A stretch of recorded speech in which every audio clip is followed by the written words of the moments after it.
Let's go to Marc Lauder. You remember Marc, the former press secretary of the vice president. Very calm individual. I was always marveled at when I was watching Marc. It's good to have you, Marc. Were you surprised when the vice president acknowledged, oops, I've got him too? Yes and no. Obviously, I was surprised because I was surprised they found any. They were so thorough. They were so meticulous. But no, because when you look at this, I used to joke that the presidential transition was like the largest corporate hostile takeover in global history. Well, it's also that true going out. And so, every so often you might miss something here or there. And from the sounds of it, these boxes had been sealed and never reopened from the time they left the vice president's residence in Washington to the time that they went to the home in Indiana. I had on my show yesterday, Marc, Andy Card, George W. Bush's chief of staff, and he said, Neil, you don't understand how a move is handled in administration. They just, pack up boxes very, very quickly.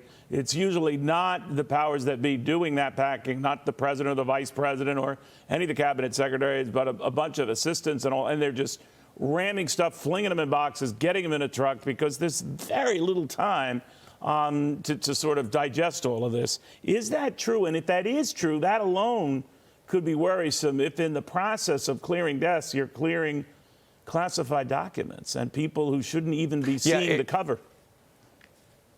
Yeah, it's really remarkable, the whole process that the General Services Administration goes through. I mean, let's think about this. The President of the United States, regardless of party, is president until 12 noon, which means that the Oval Office is theirs. The Vice President's office is theirs. If for some reason we were under a national emergency, it falls upon them until 12:01. So it remains fully functional for the current occupant until the new person takes the oath of office. And then I remember walking down the parade route of Pennsylvania Avenue with the vice president on Inauguration Day, and about 7 o'clock at night is when you actually go into the White House for the first time, and your new office is all set up and ready to go for you. That's so wild. Then I guess it comes back to, I don't know how you feel about this, Marc, not so much what, let's say, Mike Pence knew and when he knew it, or Joe Biden knew and when he knew it, or Donald Trump knew and when he knew it, but the fact that other people have access to it, not intentionally, maybe giving the benefit of the doubt, just,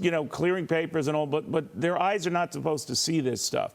Classified documents are supposed to be seen in a safe venue and then returned. And that's clearly not happening. Maybe it could be the sheer volume of these documents, but how do we correct this?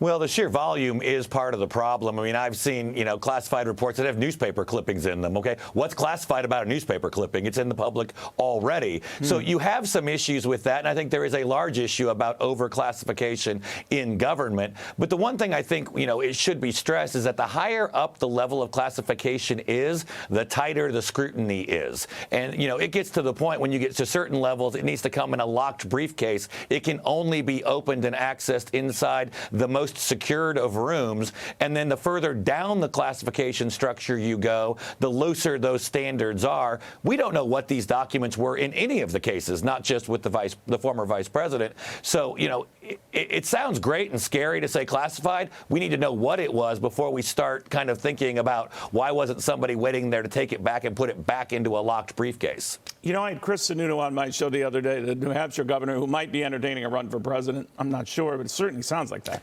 And he made a point of saying, this wouldn't happen to me. I wouldn't be just carelessly handling documents, and I wouldn't be writing a book where I need those documents, where somehow I've taken them out and use them for those purposes.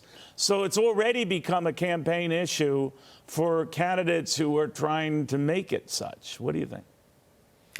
Well, that's easy to say when you're not the president or the vice president of the United States. And when you're going back and, all of the information, I just marveled at the amount of physical information, not just classified, but written information that came across my desk every day when I was in the White House. It was mind-boggling. And so to go back when you want to write a book or do something along those lines, you do need access to your notes and things that you previously saw to make sure that you're remembering things correctly. And so, I don't I don't question anyone that would need to go back in the course of writing their book or something along those lines to see that classified information. And when it comes to the other handling of it, in many cases, depending on what it was, literally it would just be thrown into a burn bag and destroyed by specialists with the military that deal with these issues on a daily basis. So it's impossible to say that, as you're scouring up all of your papers in the scramble to get out and get in, that something doesn't get jumbled in the mix. Got it. Well, we'll see how this all sorts out. I have a feeling there are other little revelations to come, but what do I know? Marc, always good seeing you. Marc, the former press secretary of the Vice President of the United States.